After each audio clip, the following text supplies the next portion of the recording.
alunos, sejam bem-vindos à nossa aula sobre o sistema operacional Linux. Então, a partir de agora, nós vamos aprender mais sobre esse outro sistema operacional tão conhecido nas provas de concurso, quer dizer, cada vez mais pedido aí nos editais e que a gente tem que entrar sabendo diversos elementos sobre a concepção desse sistema operacional Linux. Bem, a primeira coisa que eu posso te dizer em relação a esse sistema operacional é que, na verdade, o termo Linux se refere ao kernel de um sistema operacional. Como assim, professor? O Linux se refere ao kernel. O termo kernel significa o núcleo de um sistema operacional.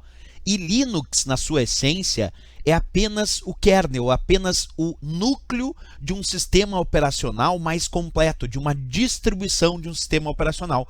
Então, quando nós falamos sobre sistema operacional Linux, na verdade isso quer dizer que eu estou usando uma determinada distribuição de um sistema operacional que utiliza o núcleo, o kernel do Linux. Então isso é importante porque se a gente pensar tecnicamente em resposta de prova, o Linux por si só o termo Linux se refere a um sistema operacional completo, na verdade o termo Linux se refere a uma parte muito importante da base de um sistema operacional completo, que é o que nós chamamos de kernel, é o núcleo. Então isso é importante, saber que Linux se refere ao kernel, ao núcleo de sistemas operacionais que utilizam esse núcleo do Linux como sua base de funcionamento numa máquina. Mas para explicar melhor, é claro, é sempre bom a gente ter a teoria indicada. Então vamos ler a teoria atentamente comigo. Distribuição Linux é um sistema operacional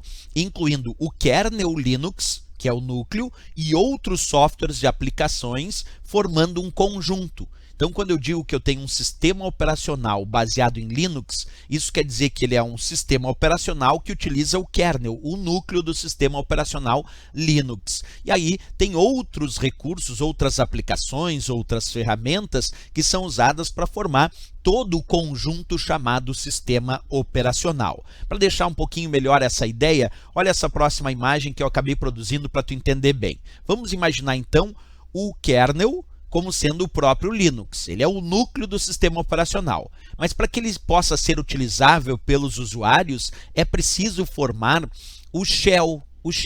Shell, na verdade, é a interface com o usuário. Então, quando eu tenho um sistema operacional mais completo, tem o kernel, que é o núcleo, no nosso caso, o núcleo do Linux, e tem também a parte que forma a interface com o usuário, que nós chamamos de shell.